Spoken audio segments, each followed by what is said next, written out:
We've got a rim light coming from the right, and we've got a fill coming from the left.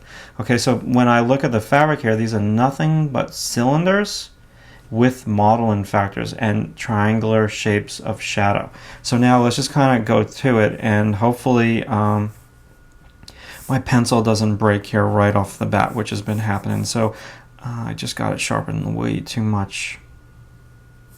So the first thing, I'm still in keeping with the downward pencil stroke, a longer pencil stroke, because the fabric is extremely vertical.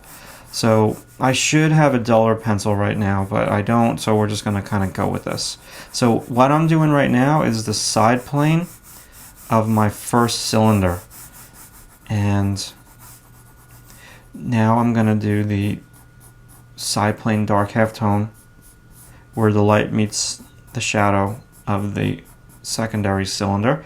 And we've got some goodies, some folds coming on in, and then I'm just going to cling on to this little area, and I'm going to just try to make this solid. Now I got to be conscious that I want to keep with the long pencil stroke, and I've also got to keep conscious that the fabric is a white fabric, so the shadows on whites are not going to be black. The shadows on the black shirt are going to be black, so I don't want to be heavy-handed.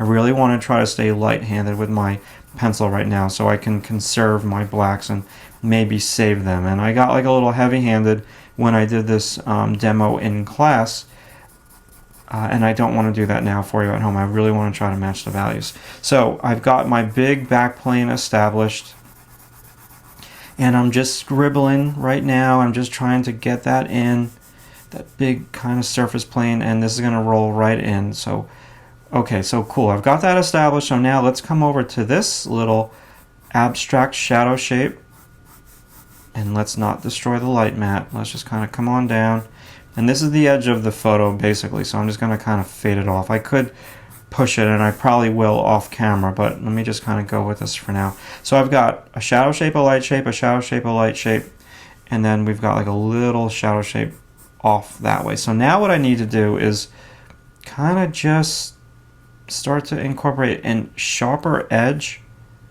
but not a black line. It's going to be really hard for me to do, because this is one of those catch-22s. I want you to be able to see this on the video camera, but I also want you to understand that I'm trying to match the values. So I got to kind of find a happy medium. So now I'm going to move over, and basically I'm going to draw the outline to a top plane. Let's look at the fabric for a second. This area of light is a top plane. This is a side plane, catch and shadow. That's a top plane. That's a side plane. This is a side plane. So I'm basically just drawing shapes of light versus shapes of shadow. And then I'm going to come around with these S-curves to wrap them around the form. Okay, so now let's do that. Let's come on in, and let me just get a very soft tonal gradation. I'm going a little darker than what it looks like on the fabric. That's okay. Side plane crease in the fabric, and then I'm going to come on this direction with my pencil stroke and get that side plane. So lots of triangles happening right now in this fabric. So I'm really being light-handed. I'm not being heavy-handed. At least I'm trying not to. And I'm just trying to do my first go-through with the matching of the values to establish the light and shadow shapes. And this is what you got to do at home.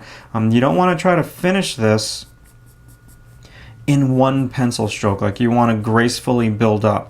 And I've mentioned in the portrait DVD and the figure drawing DVD that my style of drawing, and I don't expect you to draw exactly like me.